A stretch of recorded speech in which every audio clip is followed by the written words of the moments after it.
أعوذ بالله من الشيطان الرجيم. بسم الله الرحمن الرحيم.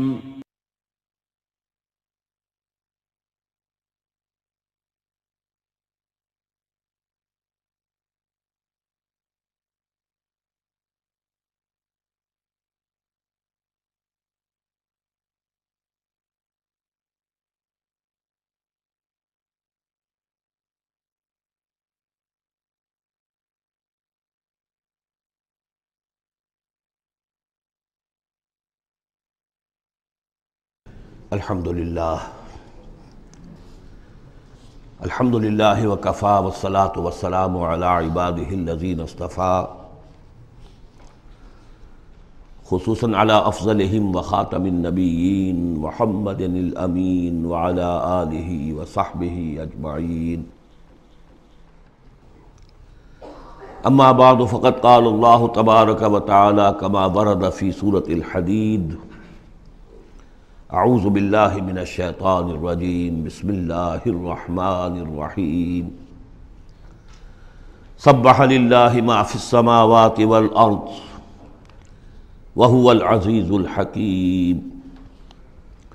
لہ ملک السماوات والارض یحیی ویمیت وہو علی کل شیء قدیر.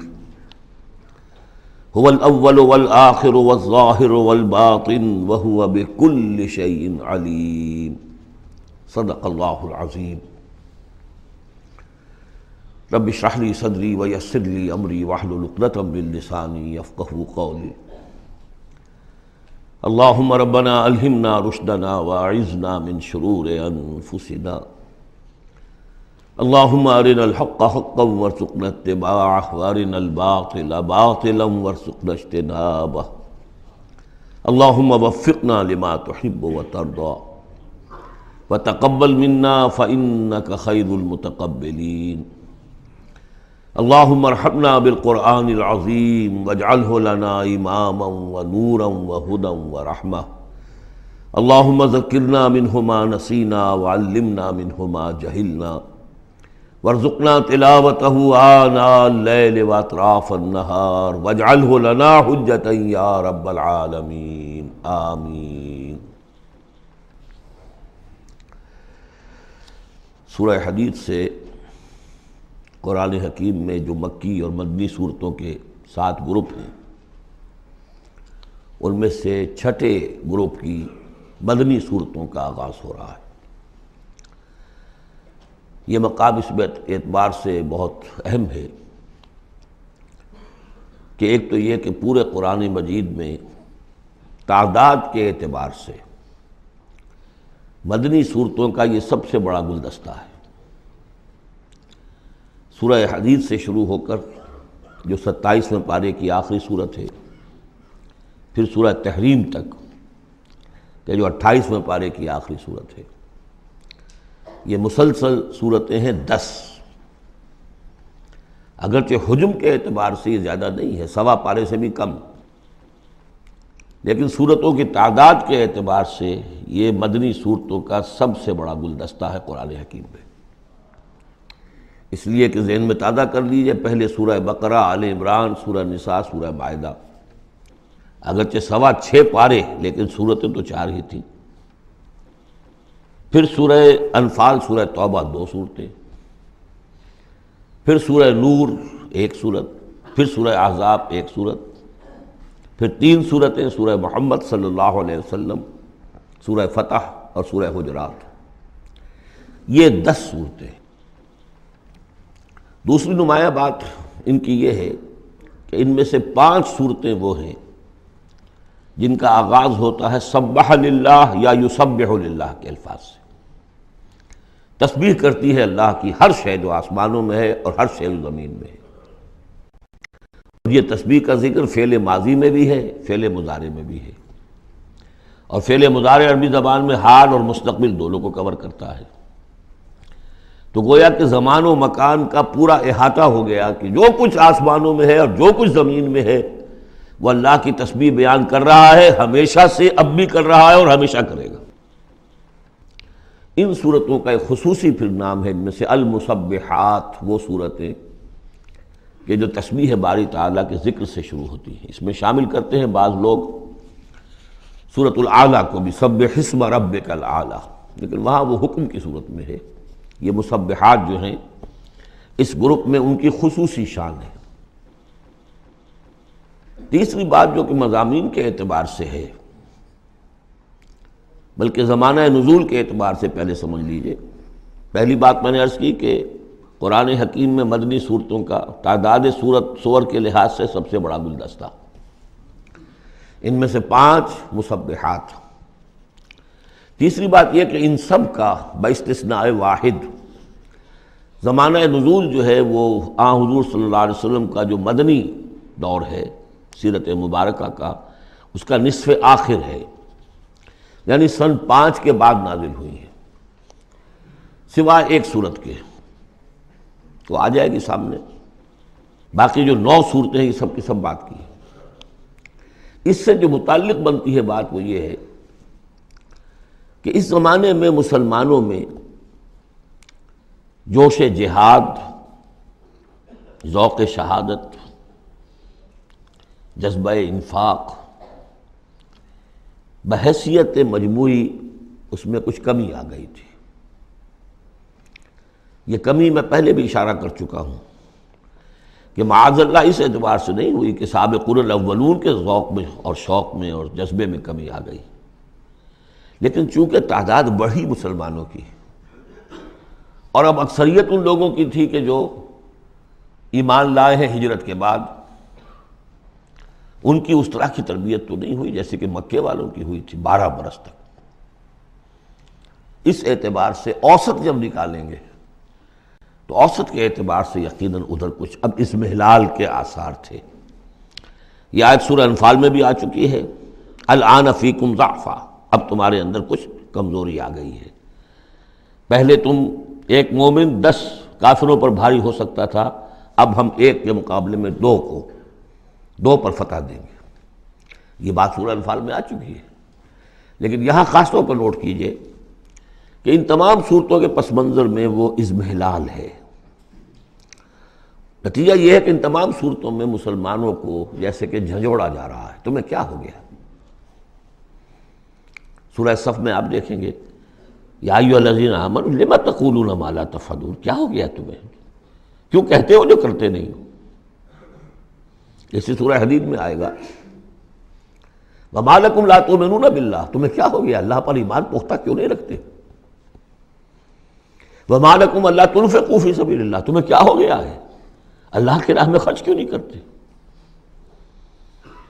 اسی طرح سورہ جمعہ میں وَإِذَا رَأَوْا تِجَارَةً أَوْ لَهْوًا انفضوا إِلَيْهَا وَتَرَكُوكَ قَائِمًا، تو گرفت کا پہلو ہے، پکڑ کا، اور جھنجھوڑا جا رہا ہے۔ اس میں یقیناً روح سخن منافقین کی طرف بھی ہے، لیکن بحیثیت مجموع ان صورتوں میں جو اصل خطاب ہے وہ منافقین سے نہیں ہے۔ منافقین کے موضوع پر ایک مکمل صورت بھی ہے، اور سورہ حدید میں بھی اس مرض کا جو ہے اس کی پیتھولوجی پورے طور سے بیان کی گئی، یہ مرض پیدا کیسے ہوتا ہے۔ لیکن یہ ہے کہ عام طور پر جو روح سخن ہے وہ ضعفاء کی طرف ہے، کمزور مسلمان، منافق نہیں، یعنی جن کا ایمان اتنا قوی نہیں ہے کہ ہر چہ باد آباد۔ اور یہ میں آپ سے عرض کر چکا ہوں، یہ فرق تو شروع سے بھی تھا۔ السابقون الاولون من المہاجرین والانصار والذین اتبعوہم باحسان رضی اللہ عنہم ورضوا عنہ، اس درجے کے لوگوں میں بھی سب کے سب ایک جیسے تو نہیں تھے، وہ درجات تو بلند ترین ہے، رضی اللہ عنہم ورضوا عنہ، تو فرق تو تھا۔ اور اگر حفظ مراتب نہ کنی زندگی، تو ان درجات کا جب تک کہ آپ لحاظ نہ رکھیں اور نہ سمجھیں تو بات سمجھ میں نہیں آئے گی۔ اس پہلو سے یہاں اصل خطاب جو منافقین سے نہیں ہے، یعنی یہ سورہ نساء اور سورہ توبہ اس کا جو رنگ ہے اس میں اصل خطاب منافقین سے ہے، یہاں وہ بات نہیں ہے، ضعفاء، کمزور۔ اس اعتبار سے آج کے مسلمانوں کے لیے اہم ترین حصہ قرآن حکیم کا یہ 10 صورتیں ہیں۔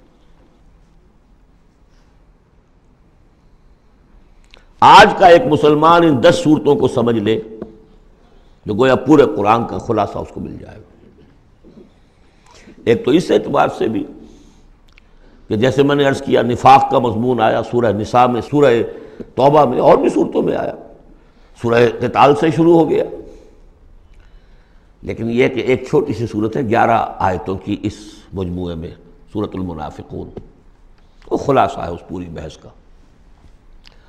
ایمان کی بحث تو مکی صورتوں میں 2/3 قرآن مکی صورتوں پہ مشتمل ہے، اب اس میں التذکیر میں آلاء اللہ جو ہے وہ نکال دیجئے تو ساری بحث ایمان ہی کی تو ہے، توحید کی، آخرت کی، معاد کی، باعث بعد الموت کی، رسالت کی۔ اتنی لمبی چوڑی بحث کو سورہ تغابن 18 آیات پر مشتمل ایک صورت ہے۔ واقعہ یہ ہے کہ خلاصہ نکال دیا گیا، اتر کشید کر کے رکھ دیا گیا۔ تو ایک تو اس اعتبار سے بھی کہ اگر ان صورتوں کو سمجھ لیا جائے تو پورے قرآن کا خلاصہ سمجھ لیجئے کہ ان میں موجود ہے، 1.25 پارہ ہے، 1.25 پارے سے بھی کم ہے۔ اور دوسرے اس اعتبار سے کہ آج جو ہم مسلمان ہیں تو ہم تو در حقیقت نسلی مسلمان ہیں کہ ہم چونکہ بائی ایکسیڈنٹ آف برتھ، ایک حادثہ ہے یہ، ہمارے لیے اس میں کوئی فیصلہ تو نہیں تھا کہ ہم مسلمان ماں باپ کے گھر پیدا ہوں گے، اس بات نن آف اوور چوائس، اللہ نے ہمیں پیدا کر دیا مسلمان ماں باپ کے گھر، تو ہم نے اللہ، رسول، آخرت، نماز، روزہ یہ بچپن ہی سے سیکھ لیا، لیکن وہ ایمان، قلبی یقین والا ایمان، وہ تو شاذ ہی کسی کو نصیب ہوتا ہے۔ ڈھونڈ اب اس کو چراغ رخ زیبا لے کر، لہذا ہماری عظیم اکثریت اس وقت منافق بھی نہیں ہے، ہم دھوکہ دینے کے لیے تو نہیں ایمان لائے ہم، الحمدللہ منافق اس معنی میں نہیں ہے۔ تو ہماری عظیم اکثریت جو ہے وہ اس کیٹیگری میں فال کرتی ہے جو سورہ حجرات میں ہم پڑھ آئے ہیں، قالت الاعراب آمنا قل لم تؤمنوا ولکن قولوا اسلمنا ولما يدخل الايمان في قلوبكم، اور وہاں میں بتا چکا وہ منافقین کا تذکرہ نہیں ہے، اس لیے کہ آگے فرما دیا وَإِن تُطِيعُوا اللَّهَ وَرَسُولَهُ لَا يَلِدْكُم مِّنْ أَعْمَالِكُمْ شَيْئًا، حالانکہ بہت بڑے علماء بھی اس مغالطے میں مبتلا ہو گئے، منافقین کا تذکرہ وہ نہیں ہے، وہ مسلمان کے جو مسلمان ہیں بس ہیں مسلمان، چاہے اس وجہ سے ہے کہ پورا قبیلہ اسلام لا رہا تھا تو چلو بھائی اب چلو ہم بھی ایمان لے آئے، اور چاہے اس وجہ سے کہ ہم مسلمان ماں باپ کے گھر پیدا ہو گئے، کوئی ڈفرنس نہیں ہے، لیکن نیت میں بھی کوئی دھوکہ دینا نہیں ہے۔ اس وقت بھی کچھ لوگ تھے جو دھوکہ دینے کے لیے ایمان لائے تھے، وہ منافق تھے، لیکن وہ لوگ کہ جن کے دل میں نہ تو مثبت طور پر خلوص والا ایمان تھا اور نہ ہی کوئی منفی طور پر کوئی نفاق تھا، وہ تھے بین بین، ہماری اکثریت انہیں پر مشتمل ہے۔ لہذا ہمارے اعتبار سے یہ قرآن حکیم کا جامع ترین اہم ترین حصہ ہے، اور یہی وجہ ہے کہ جس میں نے مطالعہ قرآن حکیم کے منتخب نصاب کا بار بار حوالہ دیا ہے، اس گروپ میں سے اس کی کئی صورتیں پوری شامل ہیں۔ اس کا جو چھٹا حصہ ہے وہ صرف سورہ حدید پر مشتمل ہے جو ابھی ہم شروع کریں گے، باقی سورہ جمعہ، سورہ صف، سورہ منافقون، سورہ تغابن، پھر سورہ تحریم کا، یہ ساری چیزیں یہ ہماری یعنی تقریباً 5 غالباً صورتیں ان 10 میں سے ہمارے اس منتخب نصاب میں شامل ہیں۔ ان مسبحات میں سے بھی سورہ حدید جو ہے اس کو کہیے کہ ام المسبحات، اہم ترین صورت، بلند ترین صورت، اور میں تحدیثاً للنعمہ عرض کر رہا ہوں کہ بارہا میں نے یہ کہا ہے کہ اللہ کا بہت بڑا فضل و کرم مجھ پر ہوا ہے کہ میں یہ بھی کہہ سکتا ہوں کہ اللہ نے یہ صورت مجھے عطا فرمائی ہے۔ اس پر میرا غور و فکر، سوچ بچار 50s سے شروع ہو چکا تھا، اور اللہ تعالیٰ نے مجھے انشراح دیا اس صورت کے بارے میں، اور اس کے حوالے سے اب اس کے دروس میرے 15 گھنٹے پر بھی ہیں، اس کے بھی کیسٹس ہیں، ان کے بھی ویڈیوز ہیں، اس میں جو مباحث ہیں عظیم، ان میں سے تو ایک چاہتا ہے کہ عظیم لیکچر اس پر ہو۔ سبح للہ ما فی السماوات والارض، تسبیح کرتی ہے اللہ کی ہر وہ شے جو آسمان میں ہے اور زمین میں ہے، وہو العزیز الحکیم، اور وہ زبردست ہے، کمال حکمت والا۔ آگے چل کر دیکھیے گا کہ اس میں پھر اضافہ ہوگا، سبح للہ ما فی السماوات وما فی الارض، اور ایمفیسس، پھر آئے گا یسبح للہ ما فی السماوات والارض، پھر آئے گا یسبح للہ ما فی السماوات وما فی الارض۔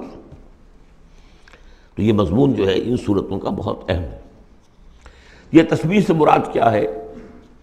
ایک تسبیح تو وہ ہے کہ جو ہماری سمجھ میں آتی ہے، میں نے پہلے بھی عرض کیا تھا کہ تصویر کوئی ہو تو وہ مصور کے کمال فن یا اناڑی پن کا گویا کہ اپنے زبان سے اظہار کر رہی ہے۔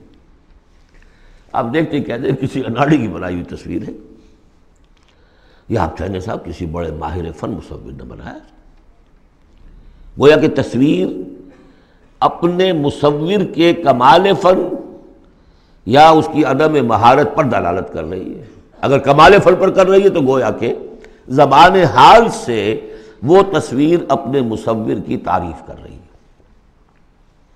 اس معنی میں کائنات کا ذرہ ذرہ اپنے وجود سے گواہی دے رہا ہے، میرا پیدا کرنے والا، میرا صانع، میرا خالق، میرا باری، میرا مصور ہر عیب سے پاک ہے، ہر نقص سے پاک ہے، ایک ہستی کامل ہے، اس کے علم میں، اس کی قدرت میں، اس کی حکمت میں کہیں کوئی کمی نہیں۔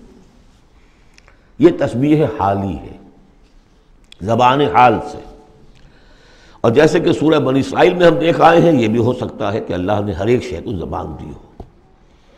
سورہ حامیم سجدہ میں بھی الفاظ آئے، ہمارے ہاتھ پاؤں کہیں گے الیوم انطقنا اللہ الذی انطق کل شیء، آج ہمیں اس اللہ نے زبان دے دی، اس نے ہر شے کو زبان دی ہے، تو ہر شے کی بھی زبان ہو سکتی ہے۔ اور سورہ بنی اسرائیل میں تھا وَإِن مِّن شَيْءٍ إِلَّا يُسَبِّحُ بِحَمْدِهِ وَلَٰكِن لَّا تَفْقَهُونَ تَسْبِيحَهُمْ، تو زبان حال والی تسبیح تو ہماری سمجھ میں آ رہی ہے، ہو سکتا ہے اور معلوم ہوتا ہے کہ ہے ایک کوئی دوسرا پہلو بھی جو ہماری سمجھ سے بالا تر ہے۔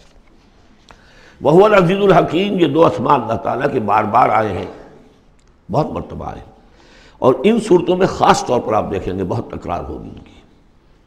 اس کی وجہ کیا ہے کہ ایک تو یہ کہ یہ دو اسماء جو ہیں اس اعتبار سے ان کا جوڑا جو ہے معنوی اعتبار سے بہت اہم ہے۔ العزیز وہ ہستی کہ جس کا اختیار مطلق ہے، لیکن ہمارا تصور یہ ہے کہ جہاں اختیار زیادہ آ جاتا ہے کرپشن آ جاتی ہے۔ چنانچہ پولیٹیکل سائنس کا تو ایکسیم ہے، یہ فارمولا ہے، authority tends to corrupt and absolute authority corrupts absolutely۔ لہذا ساری جو کوشش ہوتی ہے، دستور بنایا جاتا ہے چیکس اینڈ بیلنسز، جہاں اختیار ہے وہاں پہ کوئی چیکس اینڈ بیلنسز بھی ہونے چاہیے۔ اللہ پر کوئی چیک اینڈ بیلنس ہو ہی نہیں سکتا، کس کا ہوگا؟ تو وہ اختیار مطلق العزیز، اس کو بیلنس جو شے کر رہی ہے وہ الحکیم بھی ہے، اس کی حکمت بھی کامل ہے، اس کا کوئی فعل، اس کا کوئی فیصلہ، اس کا کوئی عمل حکمت سے خالی نہیں ہے۔ یہ دونوں گویا کہ ایک دوسرے کے ساتھ ہے، العزیز الحکیم۔ لہو ملک السماوات والارض، کیونکہ اس سورہ مبارکہ میں خاص طور پر دین، ایک دین کی حیثیت سے کہ جس میں ایک نظام، پورا نظام زندگی آئے اور حکومت بھی اس کے اندر شامل ہو، اللہ کی حکومت، لہذا یہ شانیں جو ہے خاص طور پر نمایاں کی جائیں گی۔ لہو ملک السماوات والارض، اس کے لیے ہے آسمانوں اور زمین کی بادشاہی۔ یحیی و یمیت، وہی زندہ رکھتا ہے، وہی مارتا ہے۔ وہو علی کل شیء قدیر، وہ ہر چیز پر قادر ہے۔ اس سورہ مبارکہ کی پہلی 6 آیات میں اللہ تعالیٰ کے اسماء و صفات کا جو ذکر ہو رہا ہے وہ پورے قرآن میں اس اعتبار سے منفرد ہے کہ بلند ترین سطح پر انتہائی جامعیت کے ساتھ فلسفے اور منطق کی بلند ترین سطح پر ہے۔ تیسری آیت اس کی وہ ہے جس کے بارے میں نے آپ کو پہلے سنایا تھا، امام راضی کا قول کہ آ کر کھڑے ہو گئے اس مقام پر جیسے کہ خوف زدہ ہو انسان، دہشت زدہ ہو۔ هو الاول والآخر والظاہر والباطن وهو بكل شيء علیم، وہی اول ہے، وہی آخر ہے، وہی ظاہر ہے، وہی باطن ہے۔ کیا سمجھے اس کو؟ وہی وہ ہے، پھر یہ کیا ہے؟ غالب کا بڑا پیارا شعر ہے، جبکہ تجھ بن نہیں کوئی موجود، پھر یہ ہنگامہ ہے خدا کیا ہے؟ وہی اول، وہی آخر، وہی ظاہر، وہی باطن۔ یہ ہے وہ مقام جس پر کہ آ کر کھڑے ہو گئے امام راضی، اعلم ان ھذا المقام مقام غامض مہیب عمیق، خبردار، ہوشدار کہ رہبر دم تیغست قدم رہا، ہوشیار ہو جاؤ، تلوار کی دھار پر قدم آ گیا ہے تمہارا۔ یہ ہے وہ مسئلہ کہ جس کو ہمارے بعض صوفیہ وحدت الوجود سے تعبیر کرتے ہیں، لیکن یہ فلسفے کا مشکل ترین مسئلہ ہے۔ وحدت وجود کی ایک تعبیر وہ بھی ہے جو کفر ہے، شرک ہے، اما وسط، جس کے کفر اور شرک ہونے میں کسی کو اختلاف نہیں، لیکن یہ کہ یہ عام لوگوں کی سمجھ میں آنے والی بات ہے نہیں۔ میں نے امکانی حد تک سمجھایا ہے اور مجھے اطمینان ہے۔ بہرحال اب اس میں یوں سمجھ دیجئے، یہ کائنات حادث ہے، ہم جانتے ہیں کہ حادث ہے، ہمیشہ سے تو نہیں ہے۔ پہلے کون تھا؟ اللہ تھا۔ تو کائنات کا آغاز کہاں سے ہوا؟ اللہ سے۔ پھر ہم پڑھائے ہیں کل من علیہا فان ویبقی وجہ ربک ذو الجلال والاکرام، ایک وقت آئے گا کچھ نہیں رہے گا، وجہ ربک ذو الجلال والاکرام رہ جائے گا۔ تو آخر کون ہوا؟ اب یہ اول و آخر کے مابین جو ہے، اس کا ظاہر بھی وہ ہے، باطن بھی وہ ہے۔ یہ بہت مشکل مسئلہ ہے، لیکن یہ کہ اس کو ایک حدیث نے عام لوگوں کے لیے آسان کر دیا ہے۔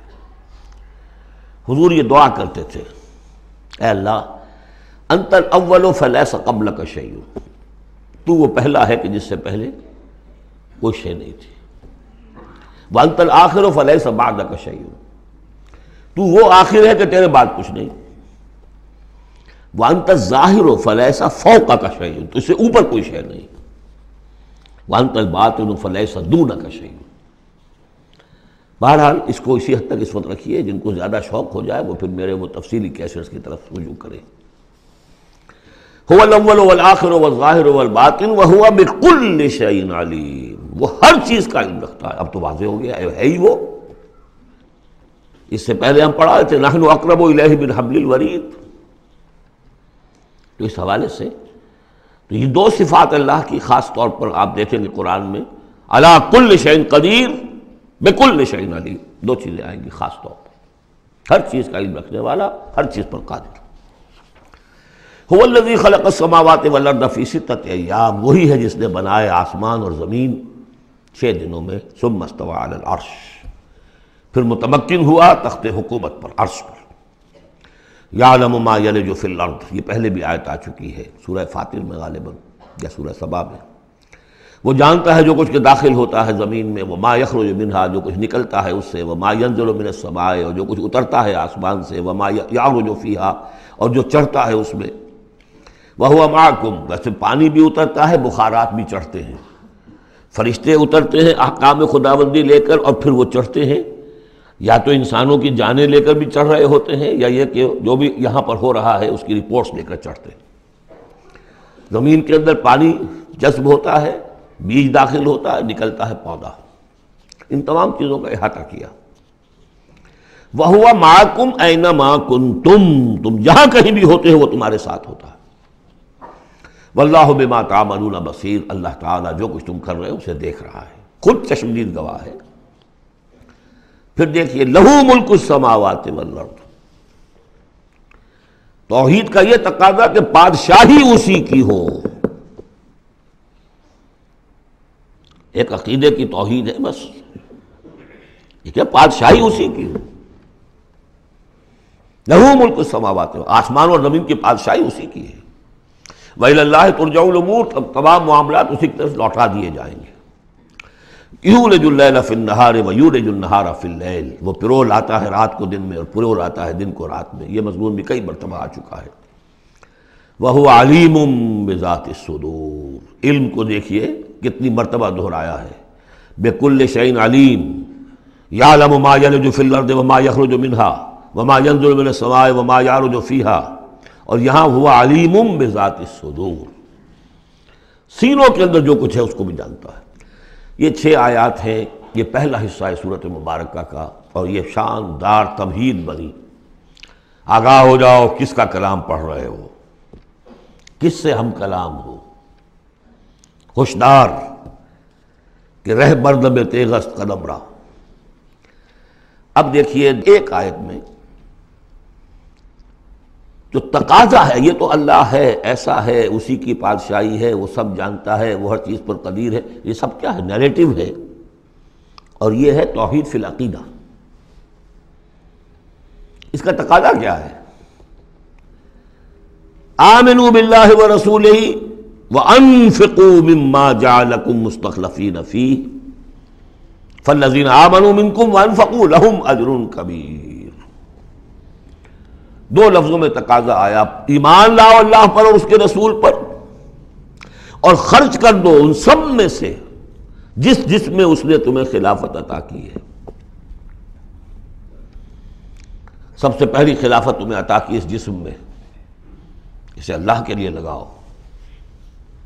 ذہانت، فطانت، طلاقت لسانی، جو دیا ہے، پیسہ دیا ہے، مال دیا ہے، اولاد دی ہے، سب کو اللہ کی راہ میں لگاؤ۔ یہ نفق کا لفظ پیسے کے خرچ کے لیے بھی آتا ہے، جان کے خرچ کے لیے بھی آتا ہے۔ نفقت الدراہم، پیسے ختم ہو گئے۔ نفق الفرس، گھوڑا مر گیا، تو نفق کا لفظ دونوں کے لیے آتا ہے۔ تو انفقوا مما جعلکم مستخلفین فی، جس چیز میں تمہیں استخلاف عطا کیا ہے لگاؤ، خرچ کرو، صرف کر دو۔ یہ دو تقاضے ہیں۔ اصل میں یوں سمجھیے کہ جو سورہ حجرات میں دو تقاضے آئے تھے، آمنوا باللہ ورسولہ، سورہ حجرات میں آئے تھے انما المؤمنون الذین آمنوا باللہ ورسولہ ثم لم یرتابوا وجاہدوا باموالہم وانفسہم فی سبیل اللہ۔ حقیقی مومن تو صرف وہ ہے جو ایمان لائے اللہ پر، اس کے رسول پر، پھر شک میں بالکل نہیں پڑے، اور انہوں نے جہاد کیا اللہ کی راہ میں اور کھپا دیے جان بھی اور مال بھی، وہی سچے ہیں۔ یہاں پر دو ہیں، ان میں دونوں میں ایک سے تو مشترک ہو گئی، آمنوا باللہ ورسولہ، ایمان لاؤ اللہ پر اس کے رسول پر جیسے کہ ایمان کا حق ہے۔ وانفقوا، اور خرچ کر دو، انفاق مال، انفاق نفس، بذل نفس، دونوں چیزیں آ جائیں گی۔ مما جعلکم مستخلفین فیہ، اب اگر یہ دو کام کر دو تو تمہارے وارے نیارے ہیں، تم کامیاب ہو۔ فالذین آمنوا منکم وانفقوا لہم اجر کبیر، تو جو تم میں سے یہ دو تقاضے پورے کر دیں، ایمان لائیں جیسے کہ ایمان کا حق ہے، یقین والا ایمان، اور انفاق کر دیں، خرچ کر دیں، لگا دیں، کھپا دیں، اپنے آپ کو بھی اور اپنی تمام جو بھی کچھ اپنی ملکیت ہے، جو ساز و سامان ہے، لہم اجر کبیر۔ اب دیکھیے نظم، دیکھیے اب دو دو آیتوں میں وہ ڈانٹ کا، ڈپٹ کا، زجر کا معاملہ ہو رہا ہے۔ وَمَا لَكُمْ لَا تُؤْمِنُونَ بِاللَّهِ، تمہیں کیا ہو گیا ہے، کیوں نہیں ایمان رکھتے اللہ پر؟ وَالرَّسُولُ يَدْعُوكُمْ لِتُؤْمِنُوا بِرَبِّكُمْ، جبکہ ہمارے رسول محمد صلی اللہ علیہ وسلم تمہیں دعوت دے رہے ہیں، وہ ابھی موجود ہیں تمہارے مابین، تمہیں کیا ہو گیا؟ وہ تمہیں دعوت دے رہے ہیں کہ تم ایمان رکھو اپنے رب پر۔ وَقَدْ أَخَذَ مِيثَاقَكُمْ، اور دیکھو تم سے عہد لے چکا ہے تمہارا رب۔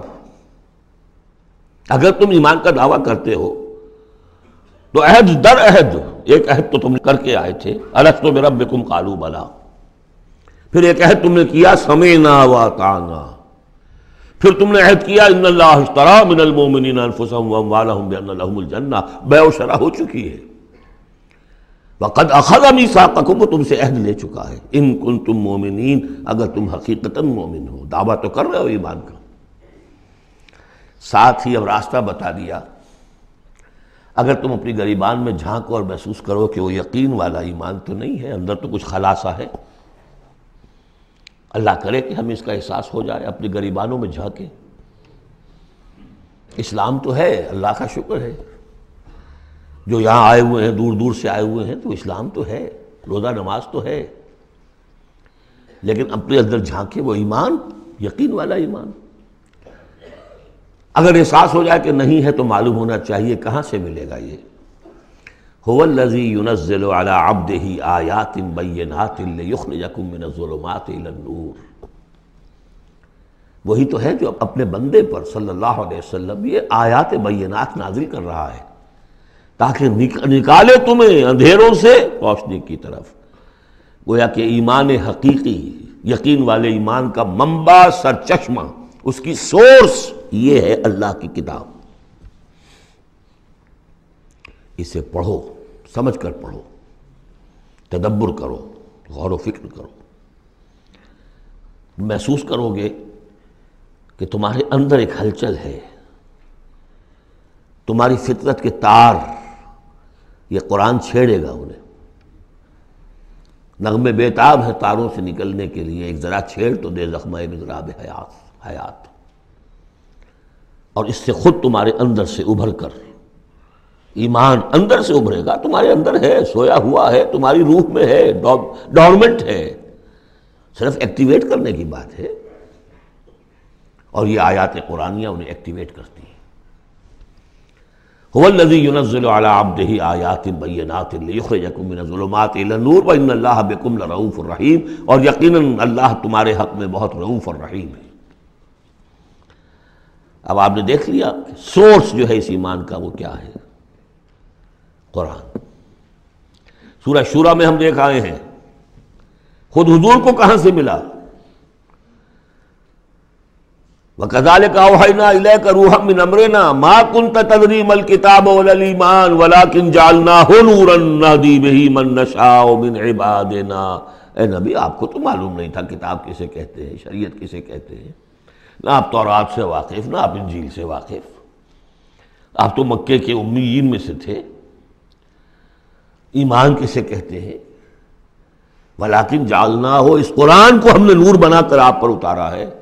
وہ ایمان جو ہے اب آپ کا باطن اس سے جگمگا اٹھا ہے، اب آپ جو ہے گویا کہ اب روشنی کا مینار ہیں، اب آپ ہدایت دیں گے سیدھے راستے کی طرف۔ اسی کو مولانا ظفر علی خان نے کہا ہے بہت خوبصورتی لیکن بہت سادگی سے، وہ جنس نہیں ایمان جسے لے آئیں دکانیں فلسفہ سے، ڈھونڈے سے ملے گی عاقل کو یہ قرآن کے سپاہوں۔ اچھا، ایک بات تو ہو گئی کہ تم ایمان کیوں نہیں، تمہارا پختہ کیوں نہیں ہے، یہ دل مل یقین ایمان کیوں لیے پھر رہے ہو، یہ شکوک و شبہات کے کانٹے جس میں چبھے ہوئے ہیں اس ایمان کے ساتھ گزارا کیوں کر رہے ہو؟ اگر اس میں کمی ہے تو پہلے اس کمی کو پورا کرو، چھوڑ دو دھندے، کچھ دن نکال لو، ایک سال نکال لو اپنی زندگی میں سے کہ کم سے کم اتنی عربی سیکھ لیں کہ یہ قرآن ہمارے دلوں کے تاروں کو چھیڑ سکے۔ وہ اسی وقت ہوگا تیرے ضمیر پہ جب تک نہ ہو نزول کتاب، گرہ کشا ہے نہ رازی نہ صاحب کشاف۔ انسپیریشن قرآن سے، ترجمے سے نہیں مل سکتی، ناممکن ہے۔ مفہوم سمجھ لیں گے، دماغ میں کچھ چیزیں آ جائیں گی، لیکن وہ جو قلب کو متحرک کرنا ہے، اس کو انسپائر کرنا ہے، وہ اسی وقت ہوگا۔ اب دوسری ڈانٹ، وَمَا لَكُمْ أَلَّا تُنْفِقُوا فِي سَبِيلِ اللَّهِ، تمہیں کیا ہو گیا، خرچ کیوں نہیں کرتے اللہ کی راہ میں؟ وَلِلَّهِ مِيرَاثُ السَّمَاوَاتِ وَالْأَرْضِ، آسمان اور زمین کی ساری وراثت تو بالآخر اللہ ہی کے لیے رہ جائے گی، تمہارے پاس رہ جائیں گے یہ محل، یہ کوٹھیاں، یہ فیکٹریاں، تم آج ہو کل نہیں ہوگے، جو اگلے ہوں گے وہ بھی پھر نہیں ہوں گے، کائنات تو اسی کی ہے، وارث وہی ہے، الوارث وہی تو ہے، اور تم سینت سینت کے رکھ رہے ہو۔ وَمَا لَكُمْ أَلَّا تُنْفِقُوا فِي سَبِيلِ اللَّهِ، اور انفاق میں نوٹ کر لیجئے، میں بتا چکا ہوں کہ انفاق کے اندر انفاق مال بھی ہے، انفاق نفس بھی ہے، بذل نفس، جان کھپانا، وہ واضح ہو جائے گا۔ وَلِلَّهِ مِيرَاثُ السَّمَاوَاتِ وَالْأَرْضِ لَا يَسْتَوِي مِنْكُمْ مَنْ أَنْفَقَ مِنْ قَبْلِ الْفَتْحِ وَقَاتَلَ، برابر نہیں ہے تم میں سے وہ جنہوں نے انفاق کیا اور قتال کیا فتح سے پہلے، قتال آ گیا، جان کھپانے کے لیے میدان میں آئے۔ انفاق جو کہا تھا آیت نمبر 7 میں، وہ صرف مال کا نہیں، جان کا بھی ہے، اور انفاق کے جان جو ہے اس کا سب سے بڑا موقع کیا ہے؟ جنگ، جہاں آپ نقد جان ہتھیلی پر رکھ کر حاضر ہوتے، وہ تو اگر جان بچ جائے تو گویا کہ بونس ہے، ورنہ جو جاتا ہے جنگ میں وہ پورا رسک لے کر جاتا ہے۔ اب یہاں بات یہ بتائی گئی کہ جو فتح سے پہلے ایمان لائے تھے جبکہ اسلام کمزور تھا، اور انہوں نے قتال کیا اس وقت جبکہ مسلمانوں کی طاقت بہت کم تھی، ان کا درجہ اولئک اعظم درجۃ من الذین انفقوا من بعد وقاتلوا، ان کا بہت اونچا درجہ ہے، بہت عظیم درجہ ہے ان لوگوں کے مقابلے میں کہ جنہوں نے انفاق کیا اور قتال کیا فتح کے بعد۔ وَكُلًّا وَعَدَ اللَّهُ الْحُسْنَى، اب فتح کے بعد سے صاف ظاہر ہو رہا ہے کہ یہ صورت کم سے کم سن 6 کے بعد نازل ہوئی ہے، اس لیے کہ فتح تو پہلی جو ہے وہ سن 6 میں صلح حدیبیہ کی شکل میں حاصل ہوئی ہے، اِنَّا فَتَحْنَا لَكَ فَتْحًا مُبِينًا۔ اور پھر جو ظاہری فتح تھی وہ تو فتح مکہ ہے، وہ سن 8 میں ہے۔ یہاں فرمایا جا رہا ہے جن لوگوں نے قتال کیا انفاق کیا فتح سے پہلے، ان کا درجہ بہت بلند ہے ان سے جنہوں نے انفاق کیا اور قتال کیا بعد میں۔ اگرچہ کُلًّا وعد اللہ الحسنیٰ، سب سے اللہ کا وعدہ ہے بہت اچھا، واللہ بما تعملون خبیر، اور جو کچھ تم کر رہے ہو اللہ اس سے باخبر ہے۔ اب آئی پکار، اس کو اب کھلے دل سے بیدار دل سے سنیے۔ میرا خالق آپ کا خالق، میرا مالک آپ کا مالک، اس کائنات کا مالک، من ذا الذی یقرض اللہ قرضا حسنا، کون ہے وہ جو اللہ کو قرض حسنا دے؟ ہے ہمت دینے کی؟ من ذا الذی یقرض اللہ قرضا حسنا فیضاعفہ لہ، اللہ اس کے لیے اسے دگنا بھی کرتا رہے گا، وَلَهُ أَجْرٌ عَظِيمٌ، اور ان کے لیے بہت بڑا اجر بھی ہوگا۔ لگاؤ اپنی مال اللہ کے راہ میں لگاؤ اور کھپاؤ، اپنی جانیں اللہ کی راہ میں لگاؤ اور کھپاؤ، اور جان لیجئے کہ جان کا کھپنا اور مال کا کھپنا ایک یہ کہ شہادت یا موت سے پہلے تو برابر چیز ہے۔ آپ اپنی جان کی قوت، صلاحیت، ذہانت، فطانت یہ خرچ کرتے ہیں تو مال کماتے ہیں نا، اور مال آپ کے پاس ہو تو آپ جس کو چاہیں امپلائے کر لیں، ذہانت، صلاحیت، فطانت سب آپ خرید سکتے ہیں پیسے سے۔ تو اگر کسی نے وقت لگایا ہے تو مال لگایا ہے، ٹائم از منی۔ اپنی جان کما رہا ہے تو وہ مال لگا رہا ہے، اس لیے کہ اسی جان کو کما کر وہ مال کما سکتا تھا۔ اس لیے انفاق جان، انفاق مال، یہ ایک شے۔ یوم تری المؤمنین، اب جو نقشہ کھینچا جا رہا ہے یہ ہے وہ نقشہ جس کو ہمارے ہاں کہا جاتا ہے پل صراط۔ کوئی ایسا مرحلہ آنا ہے جہاں کفار کا تو معاملہ علیحدہ ہو چکا، کوئی بڑی چھلنی لگی تھی، کفار تو نکل چکے، اب جو دنیا میں مسلمان سمجھے جاتے تھے وہ آگے آئے ہیں۔ آپ کو معلوم ہے جہاں کرشرز لگے ہوتے ہیں، پتھروں کو توڑ کے بجری بناتے ہیں، تو اس میں مختلف سوراخوں کی وہ چھلنیاں لگی ہوتی ہیں۔ پہلے 1 انچ سے زیادہ کا پتھر جو ہے وہ علیحدہ ہو جائے گا، پھر ½ انچ والا علیحدہ ہو جائے گا، پھر 1/4 انچ والا علیحدہ ہو جائے گا، وغیرہ وغیرہ۔ تو وہاں پر بھی کوئی مستقل کوئی چھلنیاں، ایک چھلنی لگ چکی، کافر تو گئے، اب رہ گئے مسلمان۔ ان میں ذرا چھانٹی کرنی ہے کہ ان میں صاحب ایمان کون ہے اور منافق کون ہے۔ اس کے لیے پل صراط کوئی جگہ ہے جہاں سے گزرنا ہوگا، گھپ اندھیرا ہوگا، اور اس کے نیچے ہوگی جہنم، گھپ اندھیرا۔ اور جن کے پاس ایمان تھا دنیا میں انہیں روشنی مل جائے گی، یہاں ان کے قلب سے روشنی نکل رہی ہوگی۔ اعمال صالحہ کیے تھے داہنے ہاتھ سے تو یہاں پہ ان کا نور ہوگا، وہ اپنی اس روشنی میں راستہ پار کر کے جنت میں پہنچ جائے گی۔ اور جن کے پاس یہ روشنی نہیں تھی، چاہے وہ مسلمانوں میں شریک تھے، چاہے مسلمانوں کے قائد ہوں، بہت بڑے قائد ہوں، لیکن اگر وہ نور ایمان سے محروم تھے اور اعمال صالحہ کی کوئی پونجی نہیں تھی، انہیں روشنی نہیں ملے گی، وہ ٹھوکریں کھاتے ہوئے گریں گے اور جہنم میں جائیں گے۔ یہ ہے نقشہ۔ یہ نقشہ یہاں پر تفصیل سے کھینچا گیا ہے، پھر دوبارہ آخری جو صورت ہے سورۃ تحریم، اس میں پھر اس کا تذکرہ آئے گا۔ یوم تری المؤمنین والمؤمنات یسعی نورہم بین ایدیہم وبایمانہم، جس دن کہ تم دیکھو گے مومن مردوں اور مومن عورتوں کو کہ ان کا نور دوڑتا ہوا ہوگا ان کے سامنے اور داہنی طرف، سامنے نور ایمان اور داہنی طرف نور اعمال صالحہ۔ بشراکم اليوم جنات تجری من تحتها الانہار خالدین فیہا، ان سے کہا جائے گا آج تمہارے لیے بشارت ہے ان جنتوں کی جن کے نیچے نہریں بہہ رہی ہیں، اور تم رہو گے اس میں ہمیشہ ہمیشہ، ذالک هو الفوز العظیم، یقیناً یہی بہت بڑی کامیابی ہے۔ یوم یقول المنافقون والمنافقات، جس دن کے کہیں گے منافق مرد اور منافق عورتیں للذین آمنوا، ان اہل ایمان سے، انظرونا، ذرا ٹھہرو، ہمارا انتظار کرو، نقتبس من نورکم، تمہاری روشنی سے ہم بھی فائدہ اٹھا لیں۔ ہمارے پاس تو کوئی نور ہے نہیں۔ دیکھیے انتہائی دھوپ اندھیرا ہو، کہیں جنگل میں سے گزرنا ہو اور پگڈنڈی ہو، اس پر آپ چل رہے ہو، جس کے پاس ٹارچ ہے وہ تو گویا کہ بادشاہ ہے اس وقت،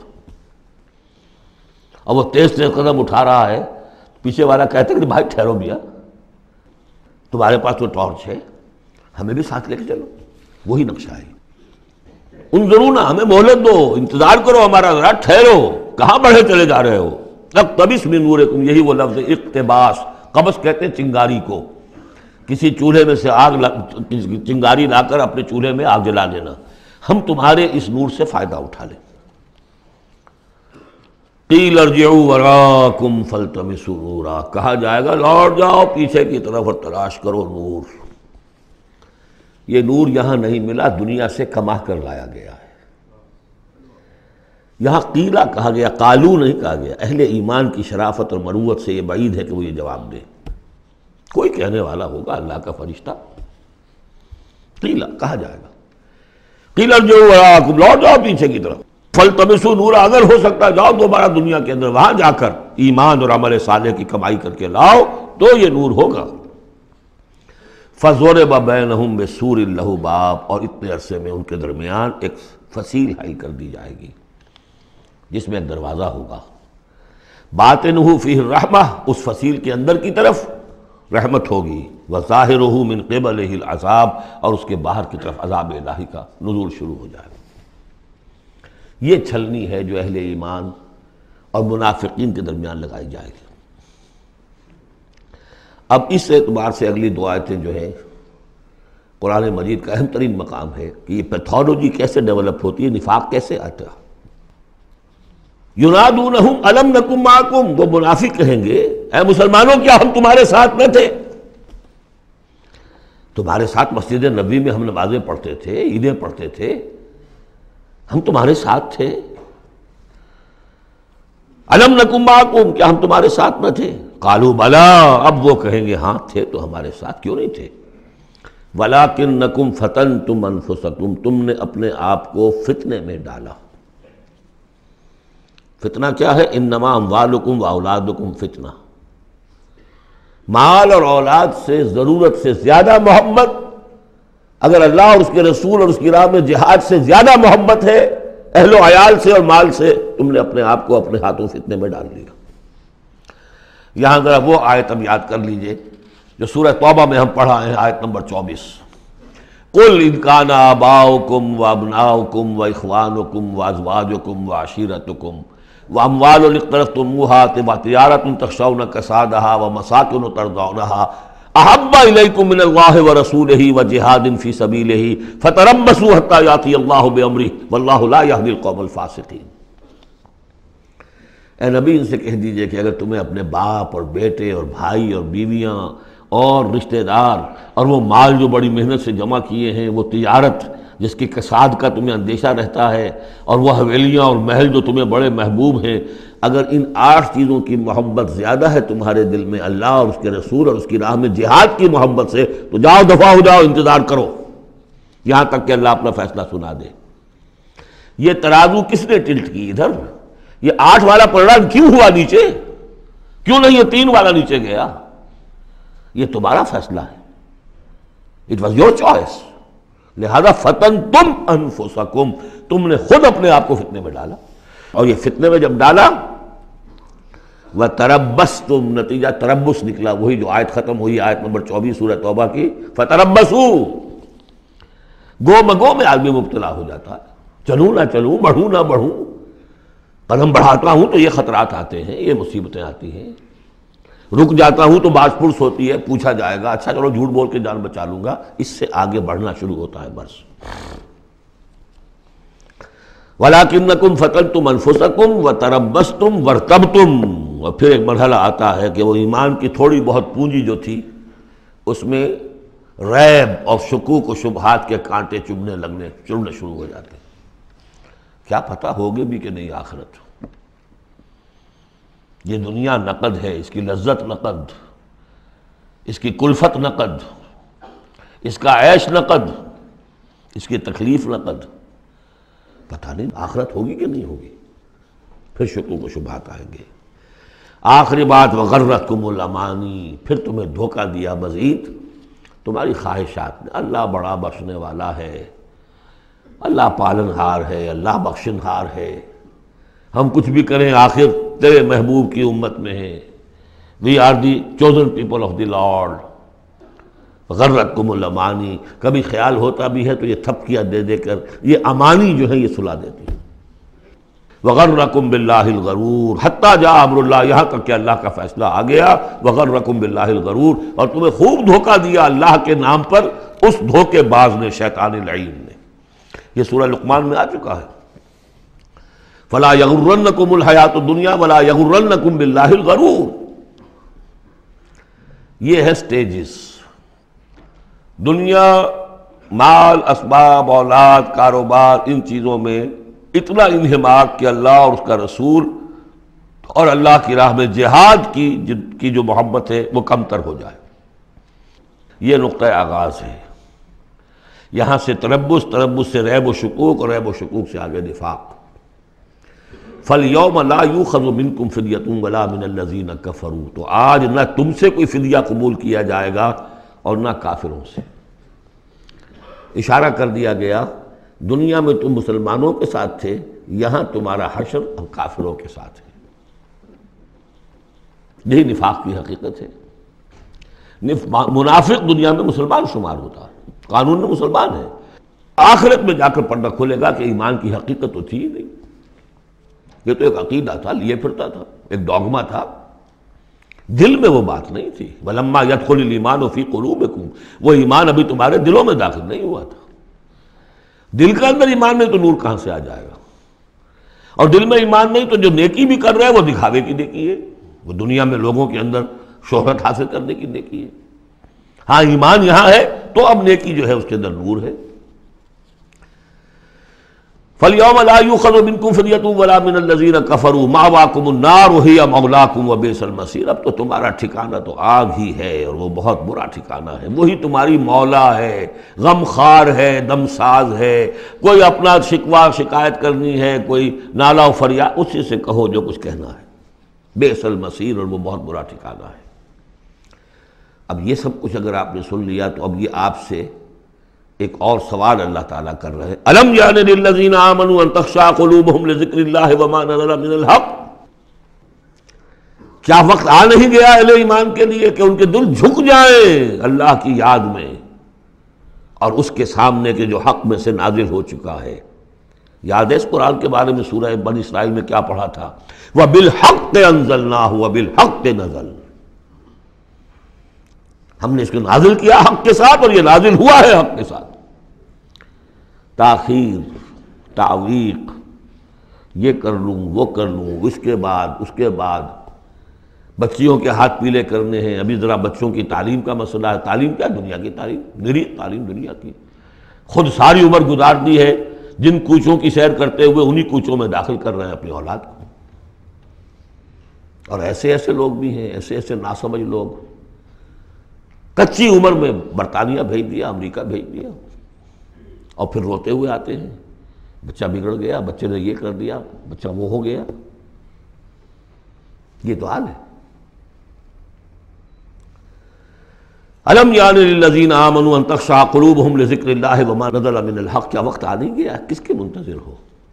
اہل ایمان کے دل جھک جائیں اللہ کی یاد میں اور اس قرآن کے سامنے. ولا یکونوا کالذین اوتوا الکتاب من قبل، نہ ہو جائیں ان لوگوں کے مانند جنہیں کتاب دی گئی تھی پہلے. فطال علیہم الامد، تو جب ان پر ایک طویل مدت گزر گئی، فقست قلوبہم، تو ان کے دل سخت ہو گئے. یاد ہے سورہ بقرہ کی آیت؟ ثم قست قلوبکم فہی کالحجارۃ او اشد قسوۃ. پتھروں کی طرح سخت، اس سے بھی زیادہ سخت. وکثیر منہم فاسقون، اور ان کی اکثریت فاسقوں پر، فاجروں پر مشتمل ہے. دیکھ لو ایک راستہ وہ ہے. اب بھی نہ مڑو گے، اب بھی نہ توبہ کرو گے، اب بھی نہ بعد آؤ گے تو پھر دیکھ لو نشان عبرت کے طور پر وہ موجود ہے قوم. ثم قست قلوبکم فہی کالحجارۃ او اشد قسوۃ. اعلموا، اب ساتھ ہی جہاں یہ ذرا ڈانٹ ڈپٹ کا انداز ہے، ہمت افزائی بھی، گھبراؤ نہیں۔ اگر تم یہ محسوس کرتے ہو کہ دل کی زمین، دل کی کھیتی ایمان کے اعتبار سے بنجر ہے، کچھ نہیں اس میں، تب بھی گھبراؤ نہیں، مایوس نہ ہو۔ اعلموا ان اللہ یحیی الارض بعد موتها، جان لو اللہ تعالیٰ زندہ کر دیتا ہے زمین کو اس کے مرنے کے بعد۔ زمین دیکھتے ہو بے آب و گیا بڑی ہوتی ہے، بنجر، بارش برستی ہے تو وہ زندہ ہو جاتی ہے۔ اللہ تمہارے دلوں کی کھیتی کو بھی اثر نو، ایمان کی فصل بخش سکتا ہے، مایوس نہ ہو۔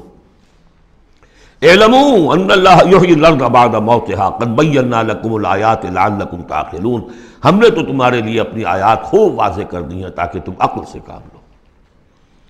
یعنی ہمت نہ ہارو، کوشش کرو۔ کھیتیاں دوبارہ اس کے اندر فصل آ جایا کرتی ہے، بارش برستی ہے، ہاں لیکن کھیتی کے اندر کچھ ہل چلانا پڑتا ہے، بیج ڈالنا پڑتا ہے، مشقت کرنی پڑتی ہے۔ تو یہاں بھی تمہیں ایک ہل چلانا ہوگا، اور وہ ہل چلانا کیا ہے؟ یہ مال کی محبت ہے کہ جو اس زمین کے اندر جس نے کہ بنجر بنا دیا ہے، اس کو ہل چلاؤ، مال کی محبت نکالو۔ ان المصدقین والمصدقات واقرضوا اللہ قرضا حسنا یضاعف لهم ولهم اجر کبیر، یقیناً صدقہ دینے والے مرد اور صدقہ دینے والی عورتیں، اور جو اللہ کو قرض حسنا دیں، یہ میں بتا چکا ہوں سورہ بقرہ میں جب ہم پڑھ رہے تھے 2 رکوع، کہ اللہ کے لیے، دین کے لیے، اللہ کی رضا جوئی کے لیے خرچ کرنے کی 2 مدیں ہیں۔ ایک انسانوں میں سے غرباء، مساکین، یتیموں، بیواؤں، بیماروں، مسافروں اور مقروضوں کے لیے خرچ کرنا، وہ صدقہ ہے۔ اس لیے زکوٰۃ کو بھی کہا صدقات، انما الصدقات للفقراء والمساکین۔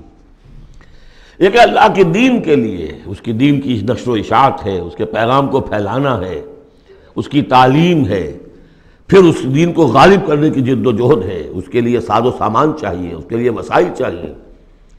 تو ایک ہے صدقہ، ایک ہے اللہ کے ذمہ قرض حسنہ۔ کیوں؟ اس لیے کہ اللہ کے دین کو غالب کرنا ہے، لہذا اس کی جد و جہد میں جو مال خرچ ہو رہا ہے اللہ اسے اپنے ذمہ قرض حسنہ کہتا ہے۔ یہ ہل چلانا پڑے گا، مال کی محبت اس سے نکلے گی۔ صدقہ دو گے، اللہ کو قرض حسنہ دو گے، تو یہ جو اس نے بریک لگی ہوئی ہے، جیسے گاڑی کو بریک لگی ہوئی ہے اور آپ جو ہے ایکسلریٹر کو دبا رہے ہیں تو وہ تو راکنگ کرے گی، وہیں کی وہیں کھڑی رہ جائے گی، چلے گی تو نہیں، کیسے چلے؟ بریک لگی ہوئی ہے۔ اس بریک کو کھولو پہلے، اور وہ بریک کیا ہے؟ مال کی محبت۔ اس کا علاج کیا ہے؟ انفاق۔ ان المصدقین والمصدقات واقرضوا اللہ قرضا حسنا یضاعف لهم ولهم اجر کریم والذین آمنوا باللہ ورسلہ اولئک هم الصدیقون والشہداء عند ربہم۔ اب آخری مرتبہ یہ صدیقیت اور شہادت کا بھی مضمون ہمارے ہاں پھر آ گیا۔ اگر یہ بریک کھل گیا، اب گاڑی کو چلاؤ، گاڑی چلے گی، لیکن اب مختلف طبائع کی مناسبت سے اگر تو تمہارا مزاج صدیقین والا ہے، صدیقیت کے مرتبے کو پہنچ جاؤ گے۔ اگر مزاج شہادت والا ہے، شہداء کے مقام کو حاصل کر لو گے۔ اولئک مع الذین انعم اللہ علیہم من النبیین والصدیقین والشہداء والصالحین۔ بریک لگی بھی ہے تو کچھ نہیں ہوگا، مال کی بریک کھولو، گاڑی چلاؤ۔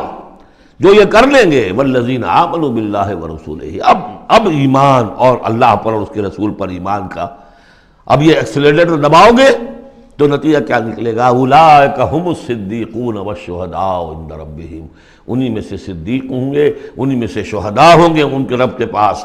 لہم اجرہم ونورہم، ان کے لیے ہوں گے ان کا اجر اور ان کا نور۔ اجر بھی ملے گا، نور بھی ملے گا۔ نور وہ جو آخر میں ملنا ہے، میدان حشر میں ملنا ہے، پل صراط پر گزرنے کے لیے ملنا ہے، اور اجر وہ ہے جو جنت میں داخل ہو کر ملے گا۔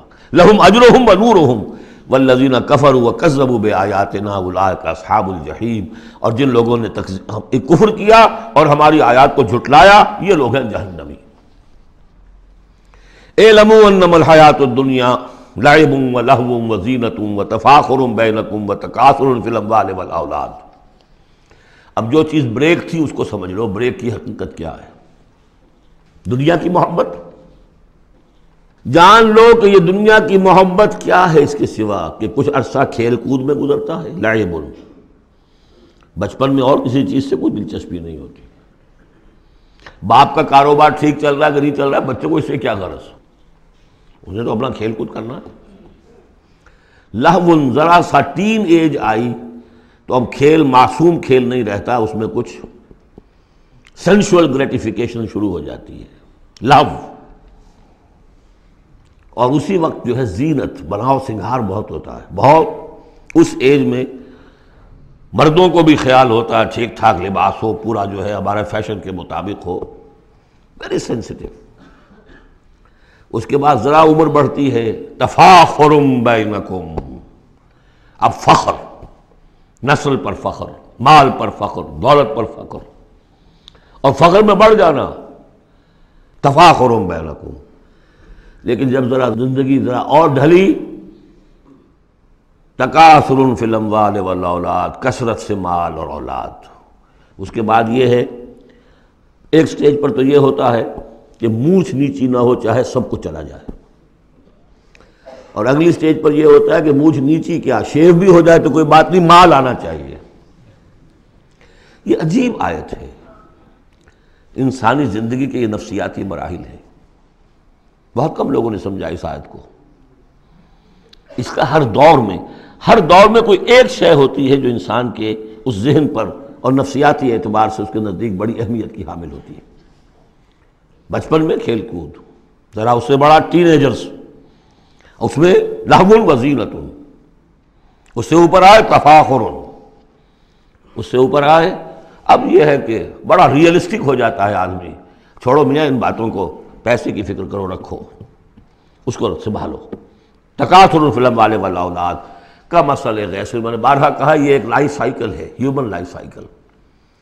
وہی لائف سائیکل آپ کو ملتی ہے باٹنی میں، نباتات میں، کا مسئلہ غیث، جیسے کہ بارش برستی ہے، اعجب الکفار نباتہ، تو جو کسان ہوتے ہیں اس سے جو روئیدگی کھیتی اپجتی ہے اس کو بڑی اچھی لگتی ہے، ثم یہیج، پھر وہ کھیتی اپنی پوری قوت پر آتی ہے، فتراہ مصفرا، پھر دیکھتے ہو وہ زرد ہو جاتی ہے، ثم یکون حطاما، پھر کھیتی کٹ جاتی ہے اور چورا چورا کہیں جو ہے وہ توڑی کے ٹکڑے پڑے رہ جاتے ہیں۔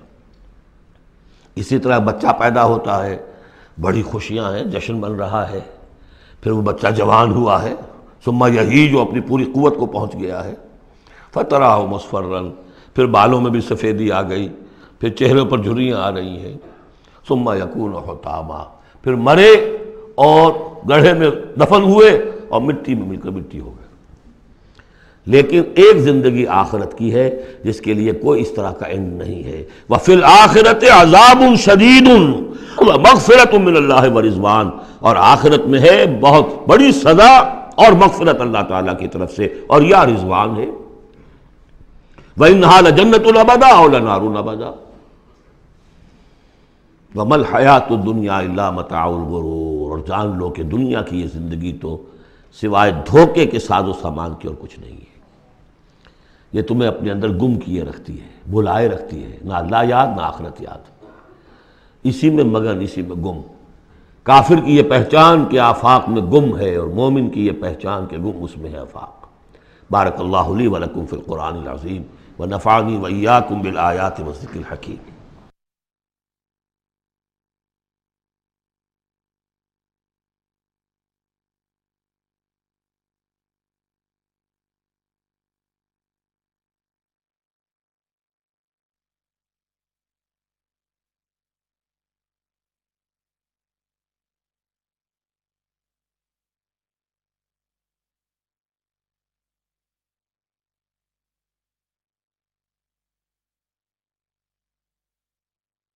أعوذ بالله من الشيطان الرجيم.